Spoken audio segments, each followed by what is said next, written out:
Drauma Bonded.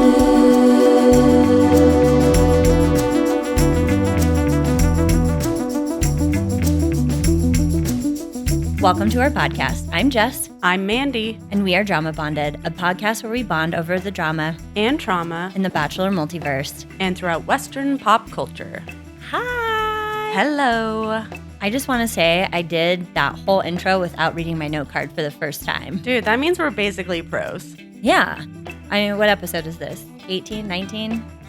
Yeah, and we have talked about doing something special for our 20th episode that we need to nail down. Yeah, I am really glad actually that it's not this week. In my head it was, and then I also completely forgot about it, and then I had a little panic. But we just spent the whole time talking about what we're going to talk about. We might have to do 2 episodes now that I'm thinking about it, but we'll figure it out. Yeah, that's our problem, not yours. Not yours.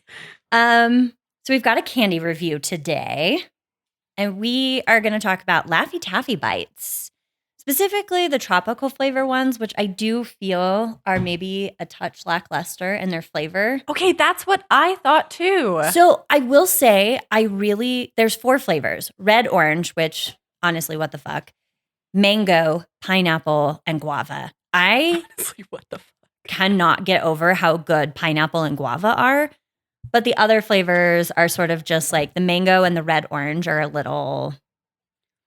I just felt like in general they had less flavor than... So there is a normal flavored bag where you get your grape, green apple, banana, right? I don't know if there's banana in that bag. There should be though, because... Oh yeah, there is, but you probably only get like 2 because that's the best flavor. Yeah, that's what they do. And I just felt like in comparison, the Laffy Taffy flavor saturation was not up to par. Yeah, I would agree with that. And that's kind of a bummer because Laffy Taffy's like really good. I don't know if you can use the word saturation in reference to flavor. Absolutely, but, yes. You know, as a designer, my saturation levels were underwhelmed.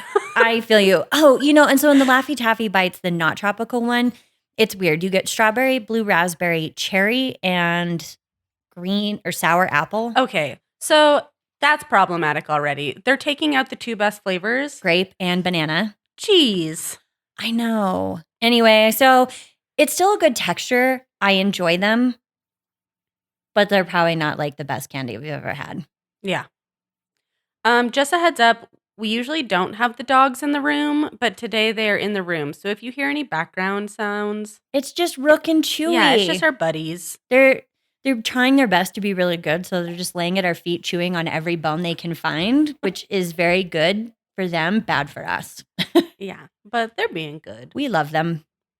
All right, I kind of wanted to kick things off today by talking about how you view sacrifice versus or maybe and compromise in a relationship, because I thought that was a really interesting theme that kept appearing, I think especially between Kwame and Chelsea. Yes. I'm so glad you thought of this. Yeah. And just like, as I was thinking about it, I'm like, what is the difference between sacrifice and compromise? And in a relationship, how do you know the difference? And like, is it okay? Like, I don't know. I'm just so curious to like talk it out. I have thoughts, but I don't know if I've come to like a conclusion. Okay. I kind of want to frame my response initially in reference to Kwame and Chelsea's relationship, and then maybe talk about it more broadly after that. Okay. But okay, so I have issues with Kwame living in Portland and going on a show based in Seattle and not thinking that the person that he fell in love with was probably going to be from Seattle, and that them joining their lives together was going to probably have some hiccups along. Yeah, like my guy, what are you doing? Like, what if he had gotten on 90 Day Fiancé in Washington, D.C.? Like, what was that going to look like? So don't sit here and whine to me that you're making sacrifices when you made choices. Yes, so that's my first issue with him. Like, don't get me wrong. Changing your life, definitely uncomfortable. But he also knowingly put himself in this position to find someone based in Seattle. So I don't think he should necessarily be surprised that he's facing this situation. I agree with that. So first thing, I don't really think that's on Chelsea. Also, he has a completely remote job that allows him to be wherever, right? Yep. So again, not a huge sacrifice if you don't have to go through, extreme lengths to make this work with your career. I think that when you love someone, you are willing to make sacrifices for them. I would agree with And that. you almost don't even really register those things as sacrifices, because what you are doing is you are prioritizing the other person's needs or the relationship's needs over yourself. Right. Compromise is when you realize you have to meet someone in the middle in order to make something work. It takes work from both people to make something work. So the fact where I'm going with all of this is I think that if Kwame really loved Chelsea, he would just be making these sacrifices because he loves her, he wants to be with her, he wants to make it work. Right. But he's referring to everything as a compromise, and that's coming from a place of these are my needs, and I feel like I'm having to change more than you have to change, and now I'm resenting you for it. Yes, that resentment, that like, or he's like stockpiling these is like, this is why this isn't going to work in the end. Yes. It feels, yeah, he's not, it almost feels to me like he's not even trying to compromise. He's just doing the martyr thing and just making these sacrifices so that he can hold on to them and later come back and be like, well, I did A, B, C, D, E, F, G, H, I, J, K, and was like ready to just unload on Chelsea. But like, yeah, you're the one who has the ability to move. And sometimes in a relationship, like you do have to look at who does this impact the least? Yes. And how do you navigate that? And like, also to my mind, like making a sacrifice is also about like not keeping score. And it and like, yeah. And I just like, the fact that Kwame is registering all this as a sacrifice and not just something that you do to make a relationship work, especially under these extreme circumstances, that like, yeah, there's some major red flags there. And we're talking about the beginning of the relationship. This is where things should be exciting and easy and like you're looking forward to it, right? Yeah, you're like so excited. And I get being nervous because like Kwame is leaving, you know, soccer team, his job, like there's not his job, excuse me, but he's leaving where he's comfortable. And there's going to be some inherent like anxiety around that. But like, I don't know. He seems like he's not ready for it. And fine, then stop telling Chelsea or stop, like, end this engagement then. Be done. Yes. There's specifically this conversation that Kwame has with Tiffany at Chelsea's birthday party where he says something along the lines of like, I don't think there's anyone who I could more align my life with than Chelsea. Like internally, externally, like she is the perfect fit for me. But then he goes on to say, there's always the but with Kwame. Always. That's my biggest issue is he's willing to like say these very grand, lovely things, but then he follows them up with a but. And he references how much he feels like he's compromising and how he wants to make sure that he isn't overly compromising so that 10 or 15 years down the road, you know, he's still happy in this relationship. Then I also feel like Kwame needs to start putting forward, like, what do you want, my guy? Like, okay, so you want some time between getting married and having kids. 3 years is time. Yes. Like, I'm sorry, what else do you need to do? Like, in 3 years, you can get a lot of traveling done. You can have a lot of fun. Like, and I hate this notion that like women have a biological clock, but you become a geriatric pregnancy case after the age of 35. More complications happen having kids that late. And Chelsea is at least 30. So she does kind of have like a reasonable like request to have a timeline here. And if that doesn't fit for Kwame, that's fine. But also like he's not communicating, I think, any substantial like clear things for her either. Yes. I also feel like there were probably conversations that happened in the pod about, you know, what does our children timeline look like? What does yada, yada, yada look like? And so now that they are in this position where they're getting married in 9 days, all of a sudden Kwame seems, and I don't know because I wasn't a part of those conversations, but based on what Chelsea is saying, it seems like Kwame is starting to backpedal on some of the things he said he aligned on her with. And now he's raising questions like, do you even want to settle down? Into which he says, yeah, why wouldn't I?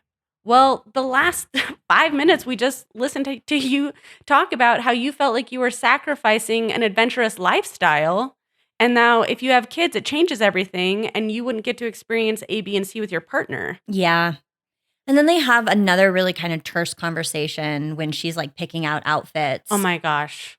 Where he just like, it sort of feels like he's doing this weird thing where he's like saying one thing, but everything that he's like otherwise doing is to the contrary. Yes. And like the way he kind of came at her for things like throughout these 3 episodes, it just is like, what are you guys, the Kwame, stop. She's clearly so into him and it is just not reciprocated in the same way, at least how we're seeing it. Yes. And I do think, I mean, okay. So it's the dysfunction just isn't with Kwame. Chelsea is kind of just like nosediving blindly into like, Kwame is everything.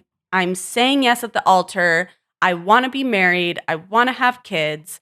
And I don't want to belittle her emotions towards him. I think she really does love him. But I also think that love or wanting to love him is blinding her from like hearing the red flags. Or seeing them, as case in point with his apartment. I guess you can't hear red flags. No, you can hear red flags. But yes, seeing them, hearing them, observing them. Red flags are all your senses. Like Yes. you have, if you don't like how somebody smells, red flag. Like, Thank you, Jess. you're welcome. But that's what I'm saying is I feel like they're approaching this relationship with like opposite issues where she is just like, gotta get married, gotta have kids, gotta settle down. And he is like, I love you, you're everything. But also, actually, I don't think my life aligns to yours at all, but you're still everything that I want. Yeah, I just don't know how I feel about sacrificing. I feel like Kwame is trying to get Chelsea to break up with him. Yes.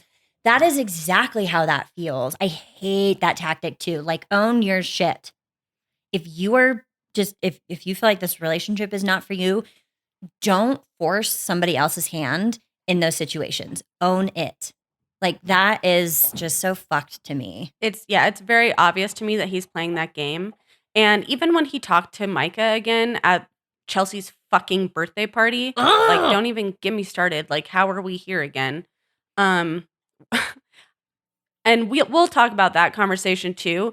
But I'm just talking, like, his energy with Micah is so clearly different than it is with Chelsea. His body language, his smile. The way he leans in and he's always so just like, he's so easygoing with Micah. The way he looks at her. Giggles and laughs with her. Dude, it's so different.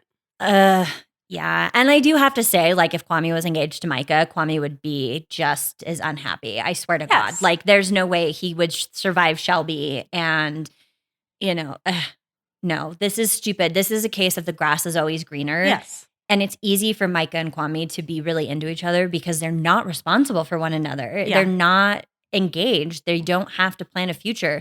So they get to make up their imaginary future together. And it is all rainbows and butterflies because they're not confronted with any sort of reality. And Micah loves the attention. Micah loves it. Yeah. I like the fact that he asked her if she regretted her decision. When he was expressing like that he was kind of struggling, that was such a manipulative way to like, yeah, do you regret your decision? I don't know, Kwame, do you regret yours? Come on. It's so icky. It really is. It's a bummer. Like, especially at Chelsea's birthday party. Yeah. Yeah. Kwame is just, I had such high hopes coming out of the first 3 episodes. Like, I was really digging them and I just can't get behind it right now. Like, even when Chelsea says something like, oh, thank you so much for wearing pink for my birthday. His response to her, I don't remember what it was, but it sounded kind of passive aggressive. It's like, well, yeah. Like, I just feel like their interactions don't feel natural or happy. I would agree with that. It's awkward to watch, which, by the way, you and I have kind of been talking about this off the podcast. Like, I think part of the reason we kind of drop off at this point in the show is because of how awkward it gets. Like, it sort of starts to feel like, why is anybody doing any of this? Yeah, the screen says 9 days till wedding, and I'm like curling into a tight little ball like, what? What are we doing? Yeah. Like, Tiffany and Brett are the only couple that I'm like, yep. Yeah. Yeah, if anybody else gets married, we have problems because just no. Everybody needs to be going to therapy, not the altar. Like everybody has so much work to do. And it's not that these couples potentially couldn't make things work and be really happy and get married, but I don't think that the show is setting these couples up to succeed by like pressure cooking their relationship and making them show up at an altar. Yeah.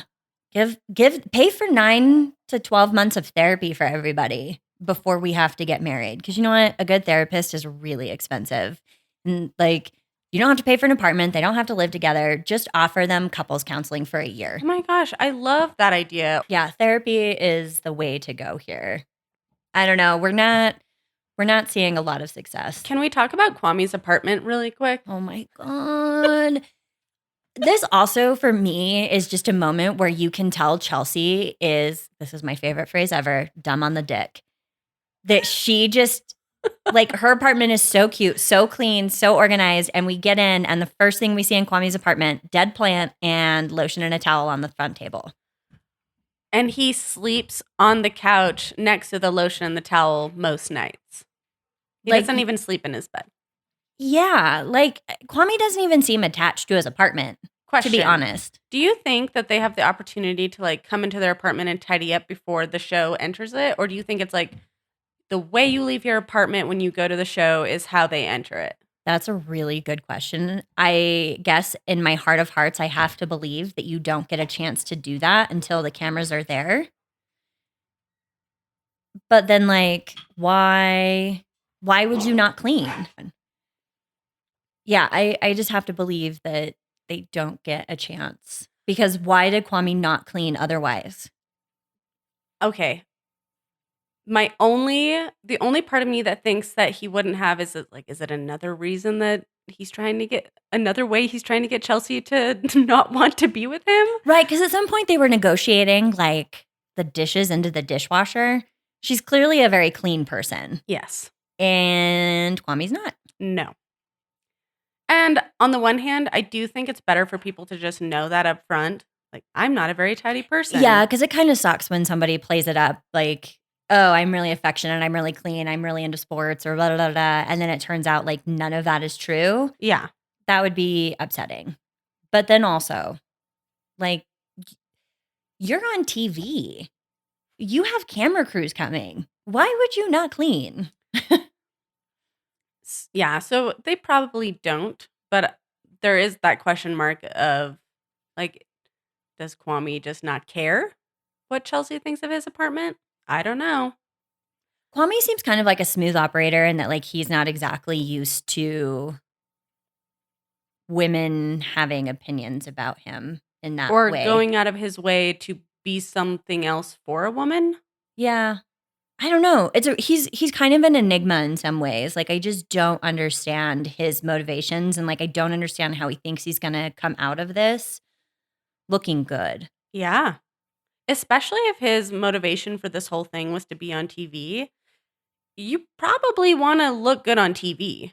Right? Like yeah, I don't know. It's really bizarre. I'm not entirely sure what to make of him at this point. The last thing I want to, well, unless you have any more, but the last thing I want to know on Kwame and Chelsea's relationship is how we've heard this a few times now when they're having like a tense conversation about the future of their relationship. Chelsea will kind of retort, "Well, welcome to marriage." And it's Oh boy. I just feel like that's not really the tactic you want to use in an argument before getting married. No, it kind of evokes this this imagery of like ball and chain and like this is Yes. just what it is now. And like it doesn't have to be that. It can be better. It can be something else. And like when you have good communication tools and you take the time to get to know one another and understand motivations and needs, you don't have to say things like welcome to marriage. Yes, and marriage does take work, but defaulting to, well, marriage is hard, welcome. Like that's also not probably helping Kwame commit to this relationship No, anymore. because for Kwame, I do feel like that's kind of a red flag for him. Like, is this really what you want your life to be? Yeah. And like, I'm not saying Chelsea's wrong in saying that, but it does feel like they're sort of butting heads. And like that this is just the writing is on the wall. I do feel like there are just different ways to say it that are more productive and probably less scary to her partner. For sure. Read the room. Zach and Bliss. Oh my God. Mandy, I have like a novel of notes. I know. Mandy at one point texted me and she's like, oh my God, they're on a boat. And I have this really bad feeling he's going to propose. I paused it because I didn't want to watch it.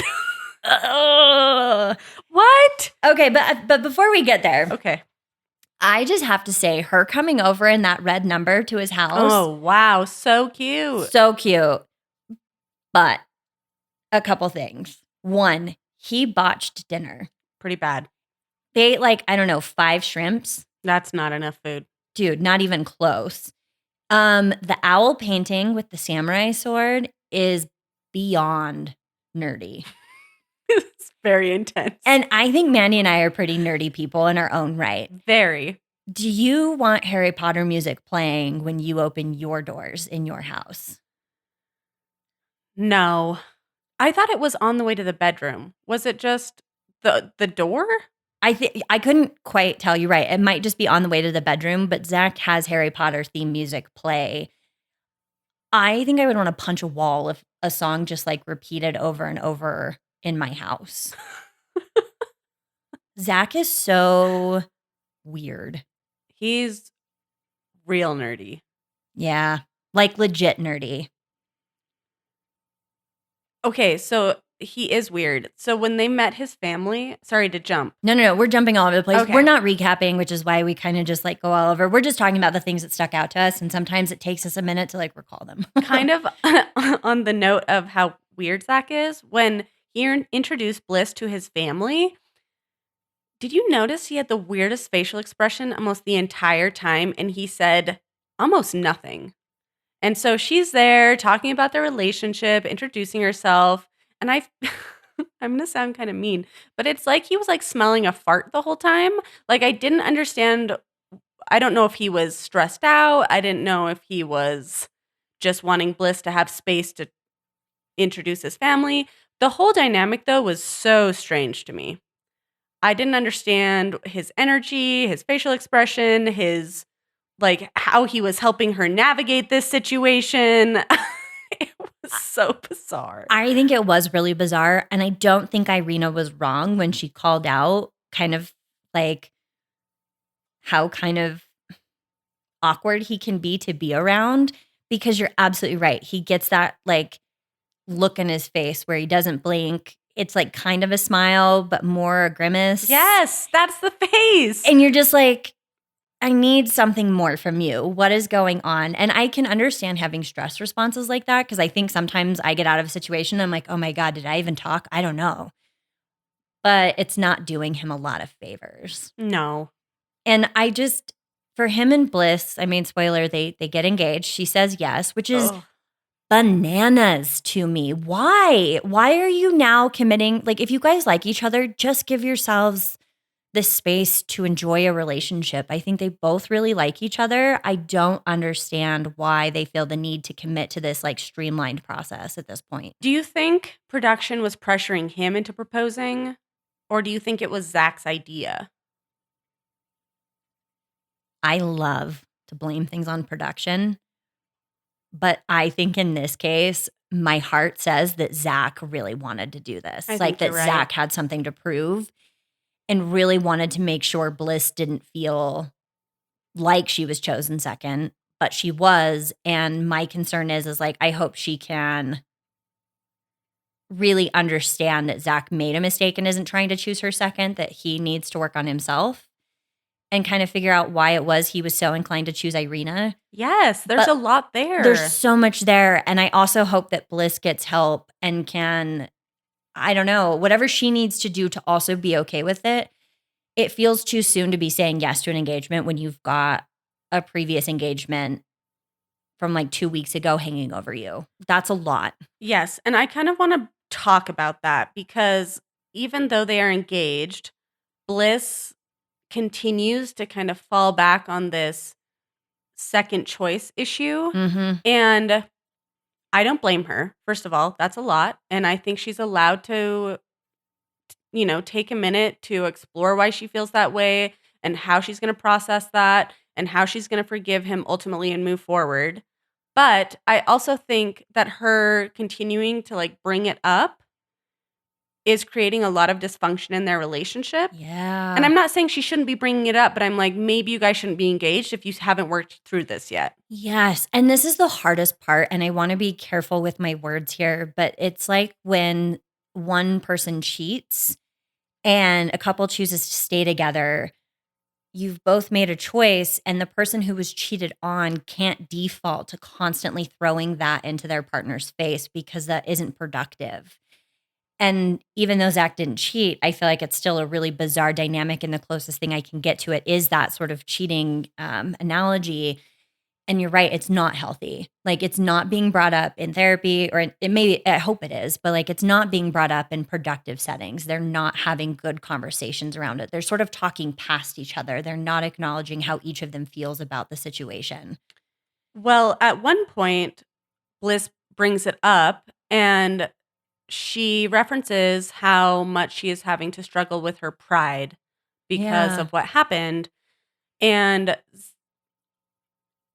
being chosen second is really affecting her pride, which Jess and I on the side talked about how it's probably not just her pride. There's probably a lot of things, but I can see how that would hurt your pride for sure.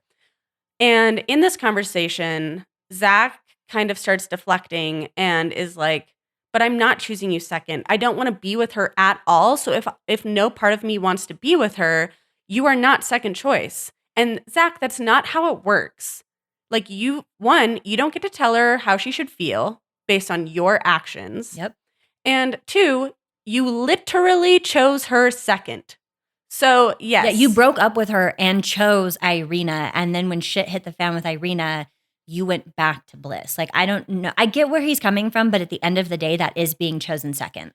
Yeah, he doesn't get to minimize her experience or feelings because he's the one who created the situation. And I understand that he loves her and he's sorry and he doesn't like that she continues to bring it up. But this would be a great topic to take to a couples therapist and kind of break it down, understand where these insecurities are for both of them, come up with some communication tools. But you don't get to deflect and tell her that she shouldn't feel that way. Right. There's actually a really good communication model where the person who's hurt gets to say how they're feeling, and then a person, whoever they're talking to repeats that back, confirms that that's right, apologizes, affirms like, hey, I totally see how you feel this way, and you move through these steps. And then there is a step 6 where you give the floor to the person that, sort of did the hurting to just say like, hey, where are you coming from in all of this? And for then, in this case, Bliss to be able to validate Zach some, and like, they're just not doing that. And I'm not saying it's easy, and that's a reductive like rundown, but it helps to have those structures to talk about these really hard things. And this is a really hard thing. Yeah. And it's awkward to watch two people not communicate well about it, and to know that like nobody's wrong, but nobody's being heard. And you can't put anybody down for things.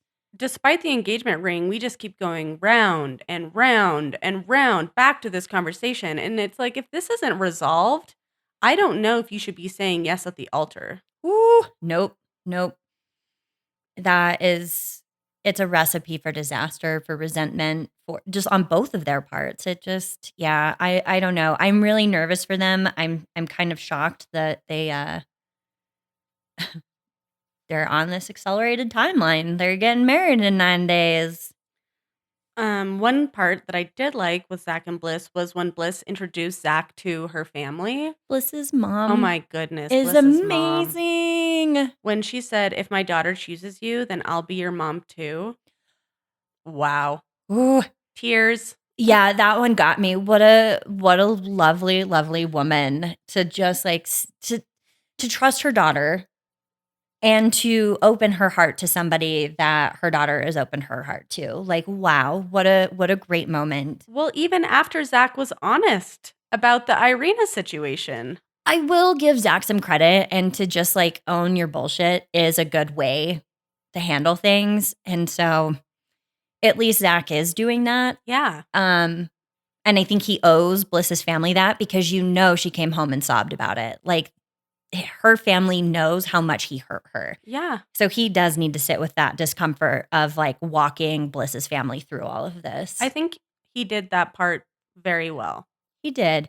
And to be fair, as much as I feel like Zach is weird and a nerd, I do get the sense that Zach isn't a bad person.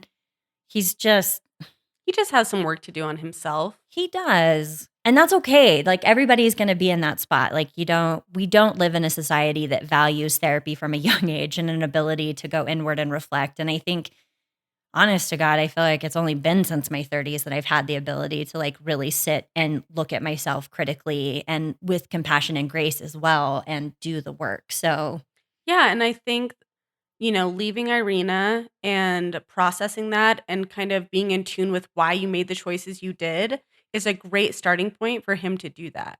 absolutely. When you recognize, like, oh, I've made some really bad decisions and there were reasons for that. It wasn't like I wasn't thinking, I just was not using good logic or like being kind to myself or whatever it may be. Yeah. And include Bliss in that process. Absolutely.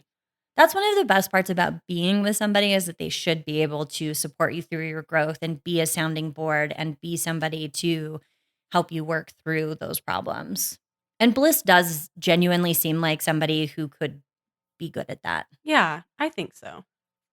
So, anything else on Zach and Bliss? No, I have a feeling that they're both going to say yes. Well, I have no idea. So no spoilers, please. But I have a feeling they're both going to say yes. Very interested to see how that plays out. What do you think about Kwame and Chelsea? I don't think they're both going to say yes. Okay. Okay, I like it. Jess knows what's going to happen. I do know what's going to She happen. watched way far. That was stupid. I'm nursing an injury and I have so much free time right now that I am like, I have not watched this much TV in my life. So I'm in a good and terrible place. So yeah. That was not coming from a place of judgment. It was more so just like Jess is saying everything she's saying, knowing what happens. That's why I'm asking you. In fact, I have actually avoided Nick Viall had both Micah and Marshall on for individual interviews, and I have not listened to them because I'm trying not to spoil what happens. I'm trying to not take in anybody else's opinions or feedback on anything going on right now. So I'm also trying to avoid any discussions around the show. I've just looked up little things here and there outside of like knowing how it ends. Okay. Jackie and Marshall. Oh, this one makes me kind of uncomfortable. Yeah, I'm so sad for Jackie, and I want to give her a big hug and just be like, girl, if anybody that I think actually needs therapy, it's you.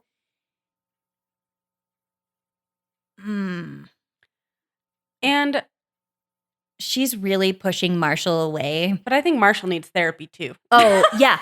When Marshall tells her that she was a project, I wanted to slap him. I did too. I was like, oh shit, you can't say stuff like that. And also, if that's how you're viewing your relationship with her, like that says some shit about you too. I think Marshall did definitely show some of his colors in the way that he was like, he had made Jackie breakfast. He's saying that about her.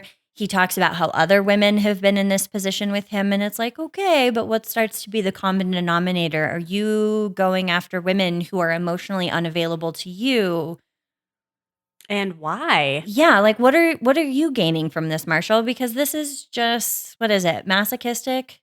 Like, don't do this to yourself. Yeah.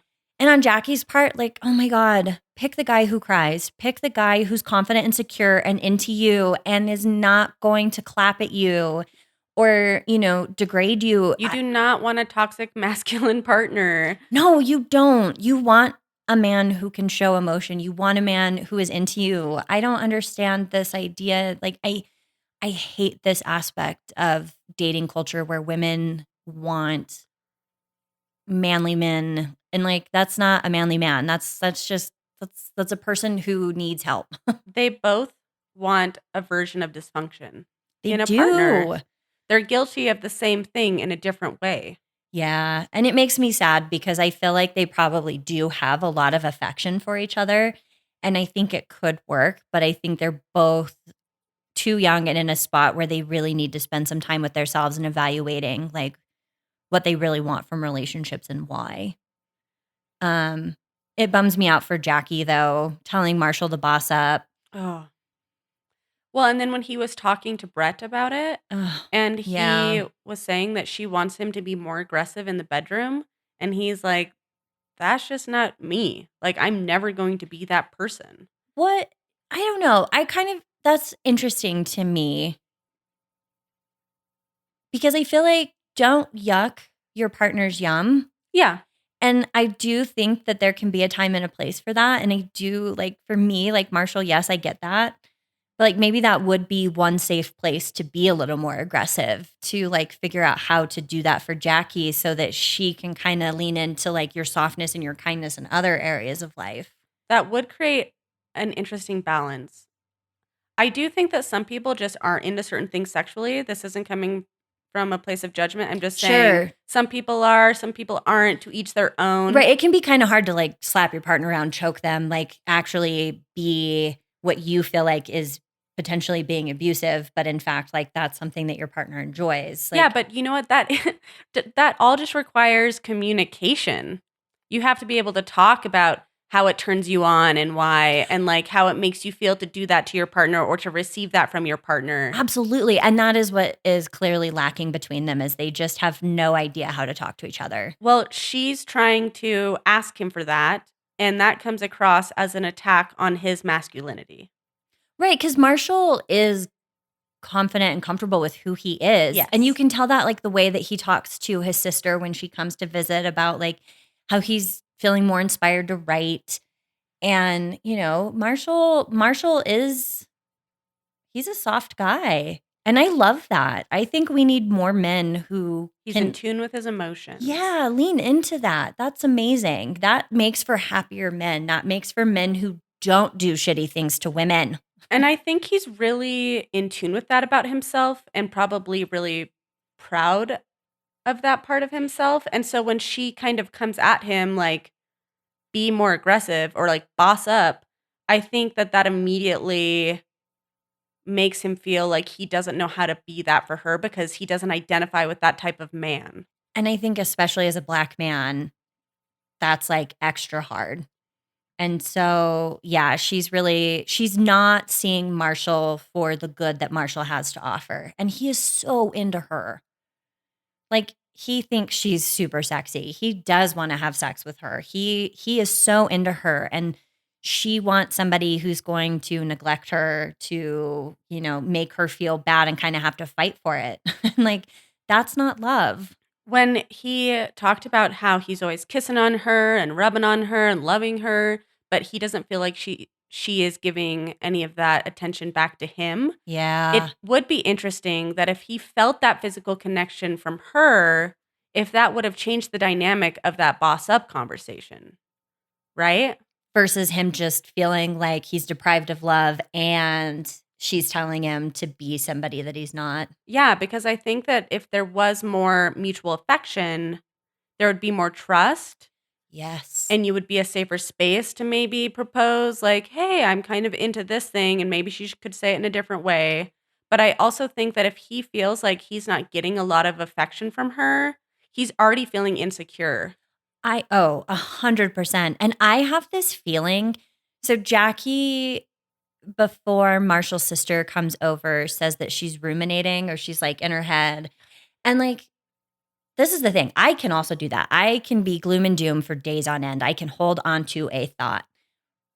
But I think she is not being honest about why she's doing that. Yeah. And I think what she's actually upset about is her relationship with Marshall. Yes. And she's trying to say, oh, it's her family. Oh, it's all this. But like the reality of it is, I think in her mind, she's forming an exit strategy. She's like, she's just not being clear because I think you can be that way and lean on your partner and she should communicate to Marshall if it really is about her family, like really talk about why explore that with him. And she's not. She is giving him nothing. And I think Marshall is picking up on that. And so I think you're absolutely right when he's like feeling that void with her being affectionate and then telling him to boss up. There's just too many things where he's feeling like there's a wall here.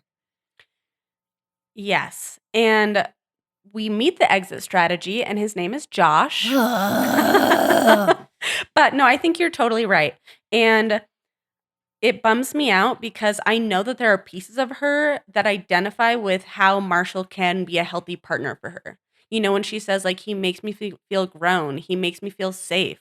Like, she is in tune with the healthier parts of their relationship and why she should be with someone who provides that for her. Yeah, but I think this is a case too where another person who needs to go to therapy and like she needs to learn a lot of respect for herself and realize she does deserve this kind of love.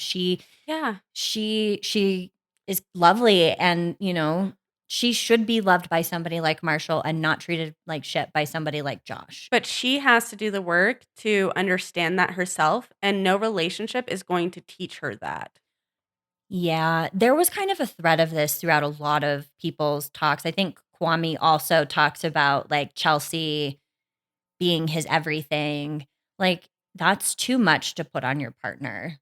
And Also, like I don't think it's true when he says that it's not true. because he doesn't treat her like she is his everything. No, and none of these people are. And like you guys need to go fill these holes for yourself and not think that once you've got a relationship that everything's going to be hunky dory because it's actually going to exacerbate every problem you have personally with yourself, even if it has nothing to do with your partner, it will become your partner's problem. You can't expect your partner to fill your gaps.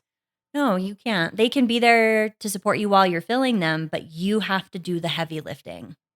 And it just feels like nobody really is quite. I'm not seeing anybody pick up on that. Everybody thinks that a relationship or a marriage is going to be the thing that does that. And it's just Welcome not. to marriage. Welcome to marriage. Oh my goodness. Yeah. I don't know. I'm nervous for them. She doesn't show up to the wedding dress fitting at the very end And of episode he's getting 9. his like suit fitted. I know. And at the time he's talking to his friends and he's like explaining how I hate this question of like, is she wifey material? Okay, fuck off with that. Never call somebody wifey material. Everybody can be ready to be in a partnership.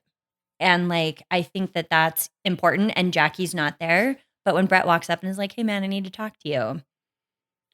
I also want to note his answer to that. It's always like Marshall is kind of grasping or desperate for something to be true that isn't. That like, isn't. Oh, she makes me feel like I could fly, or like, yes, that's what he says. And it's like, but she doesn't. She's She like not swats doing you that. down, man. So that's too bad. And then Brett breaks the news that Jackie didn't show up for the wedding dress fitting. And lo and behold, she did not text Marshall that she wasn't going. She's meeting Josh. And we don't know if the timeline actually lines up that she was doing that. It's true. Editing can be real bitch. Even if it was edited that way, it was pretty damn good editing. Good television. It was. It's a bummer. No, huge bummer for Marshall. Also, like, we can talk about the Josh thing really quick. Oh, yeah, let's do it. Josh being drunk at Chelsea's birthday. Ew. And, like, getting in Marshall's face with, like, the bobbing and weaving and trying to act like he's being a friend, but also being, like, super physically passive-aggressive about it. Ew. This is the toxic masculinity that women need to avoid. That guy needs to grow. Boo. Get out of here. Ew, it was so gross. It does. And it also sucks that when he and Jackie talked, he just like shit all over Marshall. Like he didn't call him a crybaby, but he basically did. Yeah, he was crying all over the place. He was a weak man. And that like, whoa, there's so many red flags there. Like one, no, Marshall can cry. And that actually shows that he's incredibly strong. And two, Josh, you are awful. Like the worst. Don't talk shit on somebody's fiance when you miss the boat. Yes. Like, sorry, man. Like, if you want to tell her how you feel, that's one thing. But if you have to come at it from an angle of attacking her relationship, like that says more about your weakness than Marshall's. Yeah, he's gross. Get out of here. I was really disappointed that Jackie went for it. That like, I don't know. Why did she even give him the space to have another conversation? Well, I guess because she's probably into him. She's now had 2 conversations. Yeah. Ugh. So that's a bummer. So I'm guessing you're not confident in that relationship ending in marriage because we don't even have a wedding dress fitting. I'm going to say a massive Nope. Got it. My all-time favorite people, Brett and Tiffany. Brett is so rich. Okay. That apartment with a hallway, like, Can we okay, now that you've brought that up, I'm going to say I understand that Tiffany doesn't like come from the same like financial situation that Brett does, but I Clearly. was so uncomfortable when she was like, "What's the most money you spent on something?" Because I think that was produced. I think they were trying to create some drama between Brett and Tiffany because there's been nothing. So they're like, you guys should talk about money. I'm coming at this from a perspective of like me and Joe spend money very differently. And we have very different spending habits. And sometimes I know that if I spend like $250 on a pair of shoes, Joe might raise an eyebrow. But guess what? It's my money. Well, how much did Joe spend on his cycling shoes? That's what I'm saying. We have different spending habits. And I think we've been together long enough that we kind of just respect that and know that about each other. Oh, for sure. But like, okay, Brett makes some money. His sneaker collection, like his fashion, like that man has some taste. Well, because those sneakers run anywhere from $120 to over $200. And that's if you were able to get them like when they firsthand first come out and not secondhand market. He does work for Nike. So he probably does, but like that apartment, I also died when he said that he spent $1,200 on luggage. Not because you can't spend $1,200 on luggage. I don't even own luggage. I just have like got random backpacks and bags that I shove shit into. And I'm like, this'll do. Empty out my gym bag, let it air out for a couple of days. Like I can't imagine owning nice luggage or luggage. I do think this is going to sound stupid, but my take on that is I feel like there aren't really like a lot of fun, awesome things fashion-wise for men to spend money on. That's true. And so a man is probably more likely to spend money on some cool, fashionable, high-tech luggage that probably charges his phone and like retracts its wheels and has like an engraved nameplate on it than he is like, you know, his 5th pair of $200 jeans. I don't know. That's my guess. No, Brett is bougie Brett. Yes, I like bougie Brett. I do too. I hope he makes her more bougie. Like lean into it, Tiffany. Yeah, I love the conversation about money. I'm like, girl, just let him buy you stuff too. I know when he was like, I mean, I'll pay for like 75% of it. Like you're my wife. I don't care. I was like, wow. Dude, when he was like, well, what do you think of this? And she's like, this being the apartment. And she's like, it's a little small. He's like, well, no, that's fine. Like, because if you like the building and the place, we'll just move into a different unit with like 2 or 3 bedrooms. Brett's got it figured out. I was just like, money is not everything. But oh my God, to have a man just say that and be like, well, we'll just get more space. Ugh. Yeah, and the thing is she's like, winning. She was in love with him before she even knew his apartment or his shoe collection or his $1,200 luggage. I know. Like she's just falling into this situation by happenstance because she loves this man. And he's like, hey, I have money and I'm happy to like take care of you with it. But I love it because he is being so generous. And I believe it is 100% because he does know how much she loves him. And she shows that constantly. And the way that she talks to him, listens to him, they're both, what a great couple. What a great pair. I love them together so much. Like, what a cool partnership to come out of this show. I think he's also just excited to share what he has with the person he loves. Yeah. And I don't think he looks at it as like, you make less than I do. I think it's like, hey, we're going to join our finances and it makes sense for me to pay for more because you're my wife and I'm happy to do this for us. Yeah, he makes more. And they're so cool. And I love when we get to meet his friends. Yes. Who, not in a weird way, but like they've clearly got really good groups of friends. Like people who they know, who love them, who like are like really just good friends. These aren't people you just party with. And I think that speaks volumes about both of them and the types of people that they are and that they know how to have healthy relationships outside of romantic partnerships. And that's really crucial. If somebody you're dating doesn't have friends, not or saying has that's really terrible friends. Micah, it's not necessarily like you have to have friends and it's worth exploring why you don't. But people who do have a good, solid group of friends, like that's a green flag. Yes. Go. So I don't know. There's not a whole lot else to say about them. They're doing so well, and I'm excited for them. I And did want to close on Tiffany and Brett went with this conversation where they were talking about the wedding.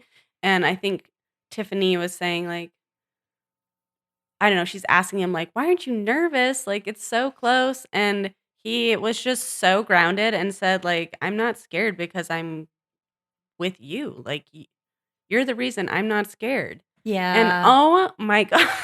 I think that's hard for women to trust that situation because Tiffany's 36. She's clearly dated enough. Like, and I think that like I get also why she's so nervous. Like I that know, but makes to sense to hear me. his response be like, "You are what is grounding me," and to have that on the end for her, other end for her to support her while she's kind of Yeah, navigating planning this fast wedding and changing her life, it's like, wow, that is so beautiful. it is. And actually, like a little, I won't spoil too much, but Brett like goes even a step further with it in the next episode, which is like Ah! just so sweet. Brett is showing up. I love him showing up for her. It's cool to see a man do that because we don't oftentimes get to Aw. see that. And Tiffany deserves it. You do. Oh, so Woman, you good. deserve it. She does. I love them. And speaking of shitty friends, Oh God. we get the I don't know, whatever the pain, whatever the opposite of pleasure is, meeting Micah's friends. Shelby?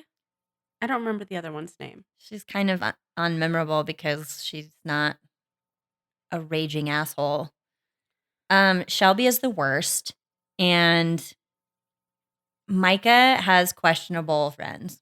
Like they did not like Paul for speaking analytically, though I don't think Paul was speaking in any way that was unusual, but also he is a scientist and like they were just so demeaning to him. They were roasting him. He said that. He's like, I guess it's the Paul roast. They literally were making a very hostile environment for him to casually get to know them in. Yeah, and it's one thing to kind of make fun of people in a jovial way, which I think you still have to be careful about because you never know when you can touch on something that is kind of painful, but they were just mean.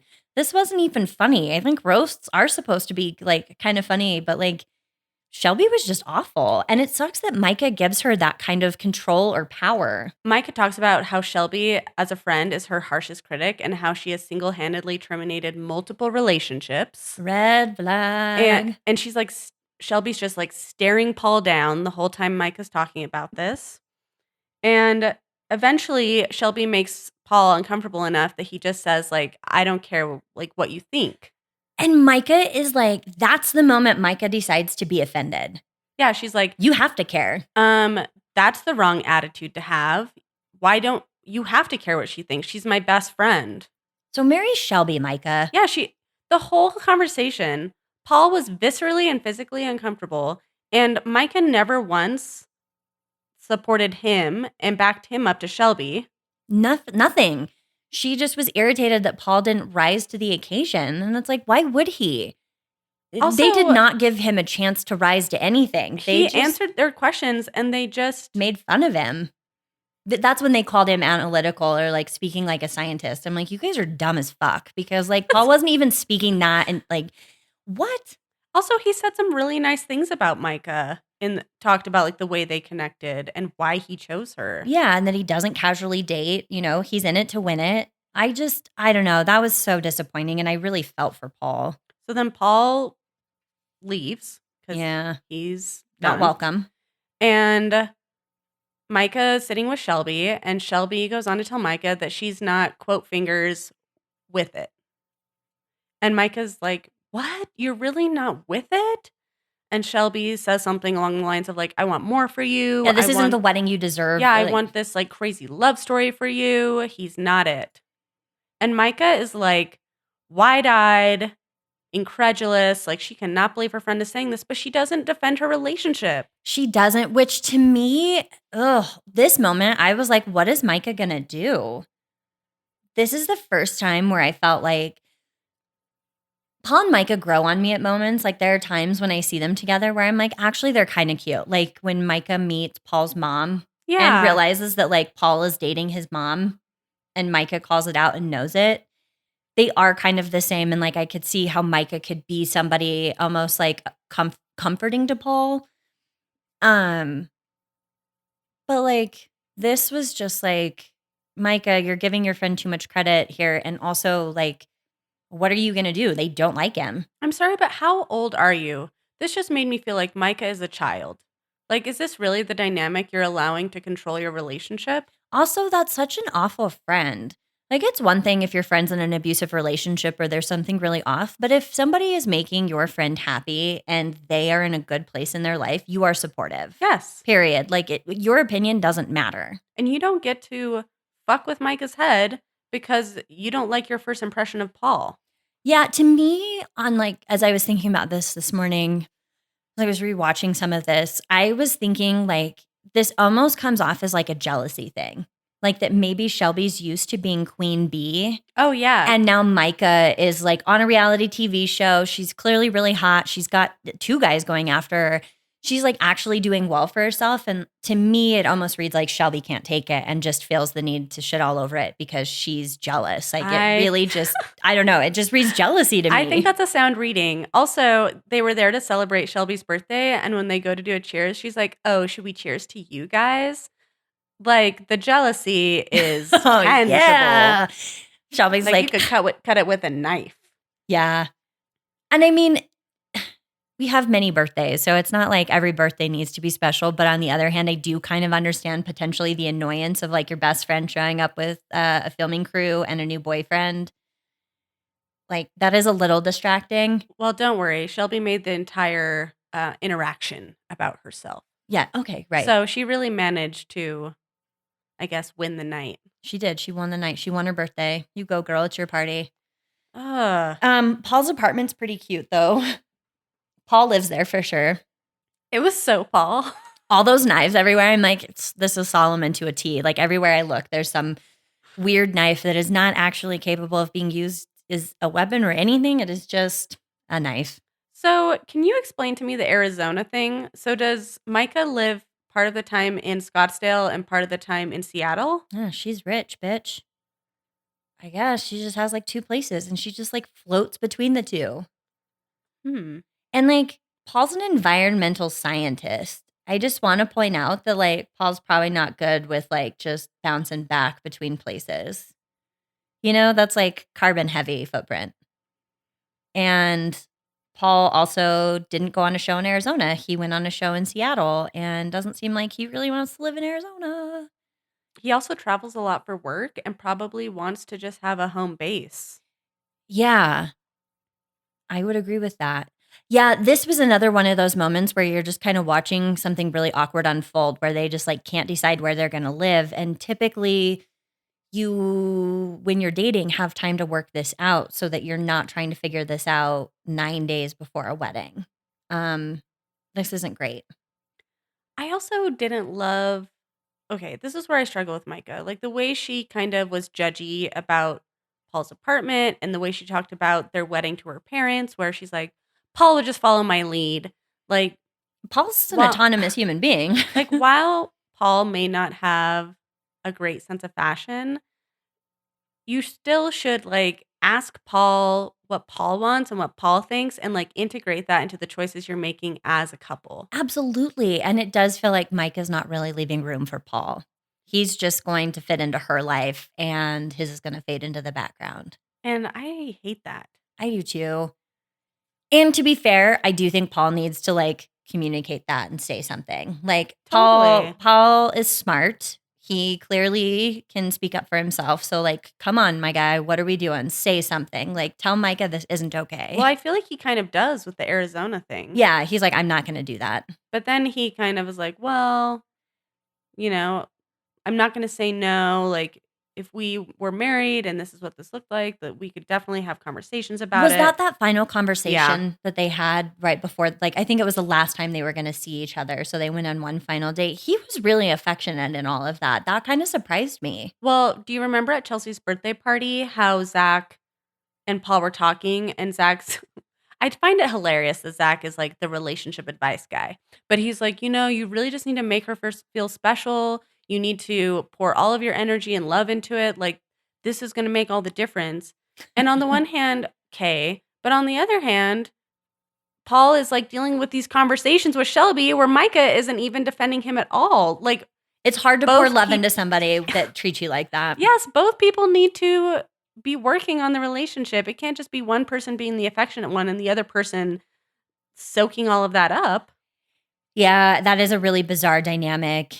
And that's why that last conversation they had in the cafe kind of surprised me, because it felt like Paul was really trying to let Micah know how much she meant to him, and was being really just like, yeah, I can do this. Like, I don't know. That was bizarre to me. I'm like, wow, okay. Seemed like I really thought he was going to break up with her. Really? You did? Yeah. Wow, I didn't think that, but Well, because he gave her flowers. I mean, obviously not, but like it he does leaned kind of. into it. He did, which was surprising. I don't know. They are an oddball couple to me, and I'm Yeah, not I don't saying know that if it they can't make sense in work, my brain.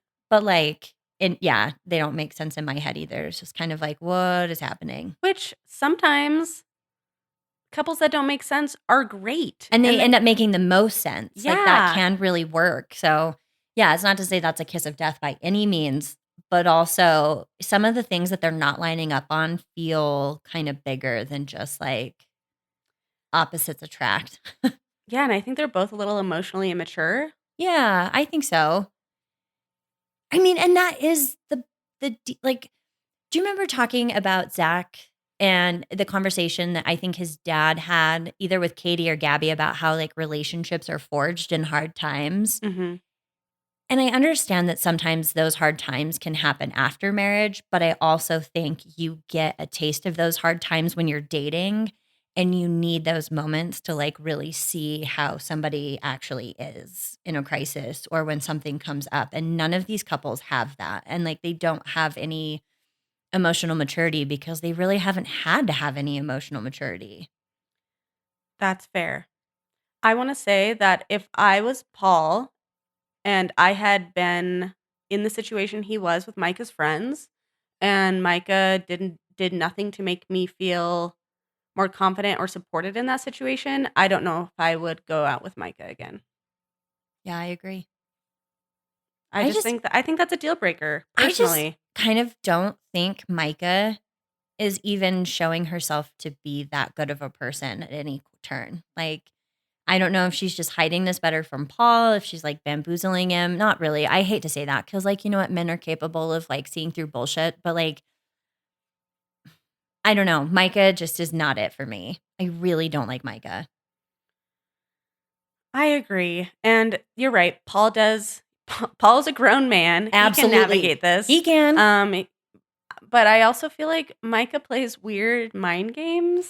Yeah, it sort of feels, yeah, and I don't exactly know how to quantify it, but it does feel like she's not being fully honest with Paul a lot of the time. And I think we have both established that that's why both Kwame and Paul are kind of drawn to her, is like they're trying to figure it out. They're trying to put the pieces together of the Micah puzzle. They're trying to like win her over. It's almost like a challenge. And Micah is never really giving them enough to go off of. And that doesn't bode well in a long-term relationship, because eventually you figure it out and you're like, oh, so this is the puzzle. You're just a jerk. And you're just kind of a mean person.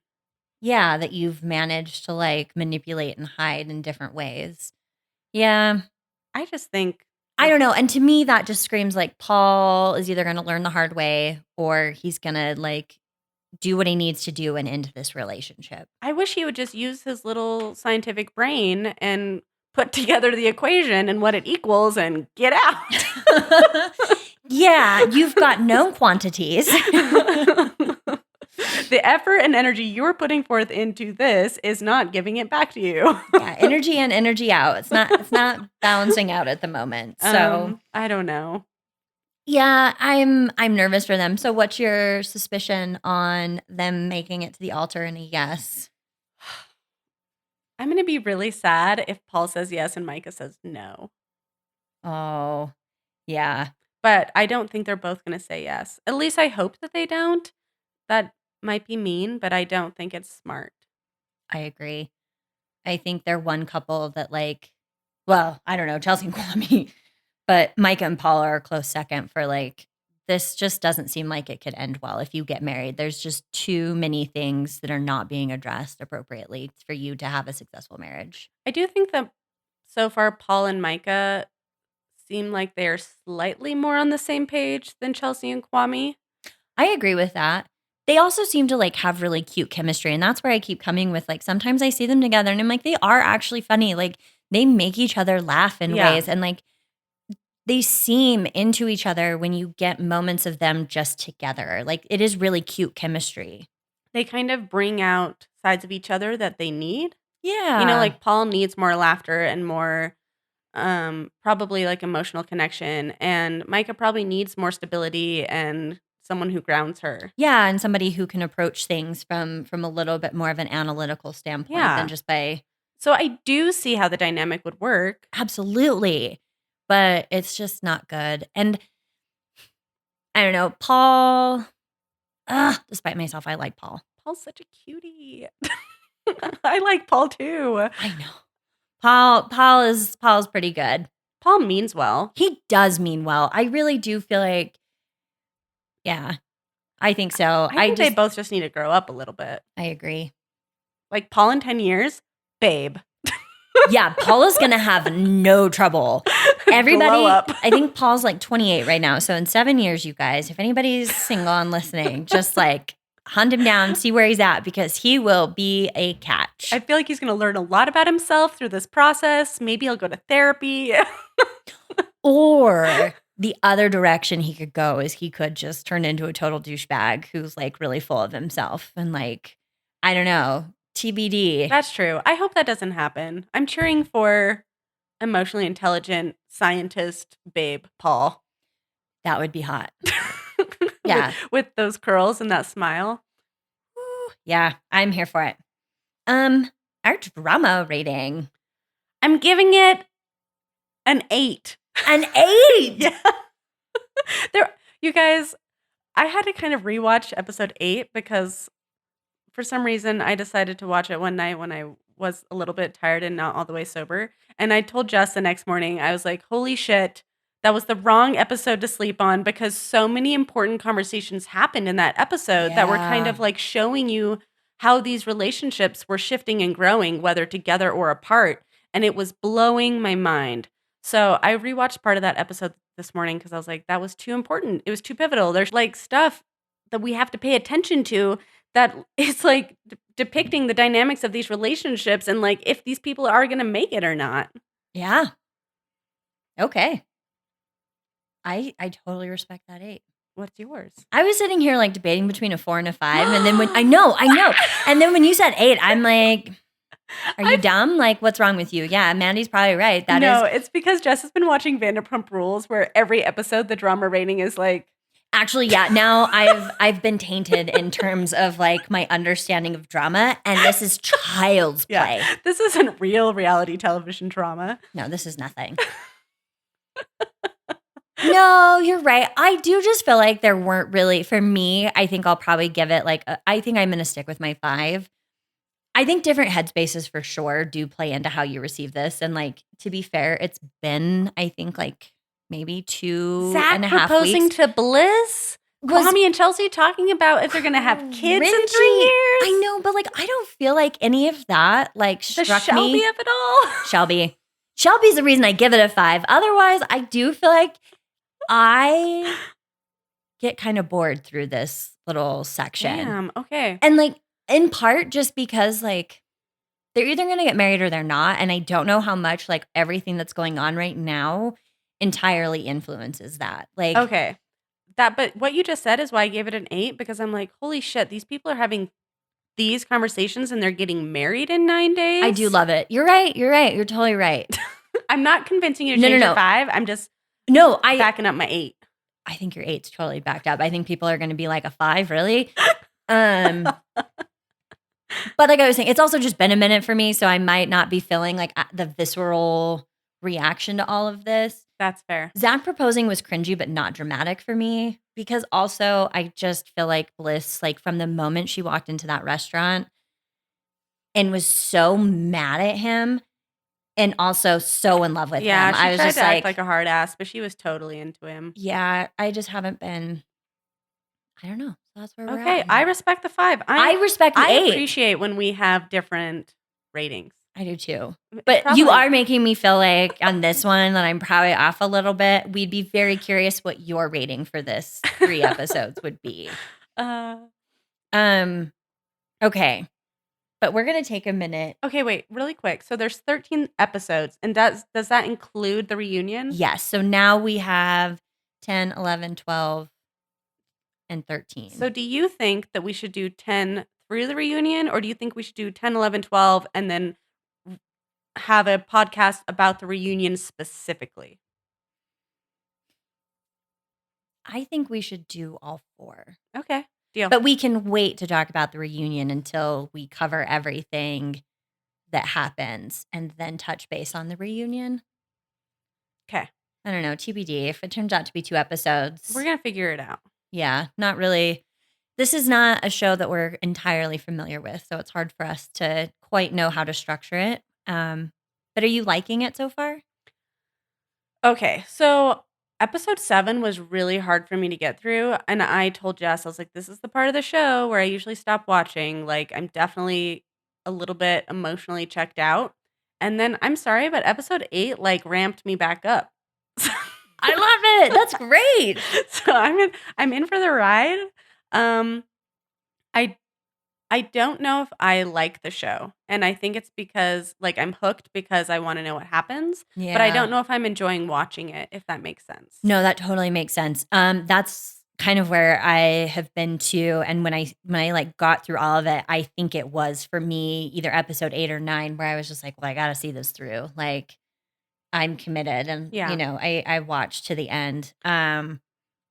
So yeah, I do get that. And I also kind of feel you. Like I'm not entirely sure that like I would watch this on my own without any prompting.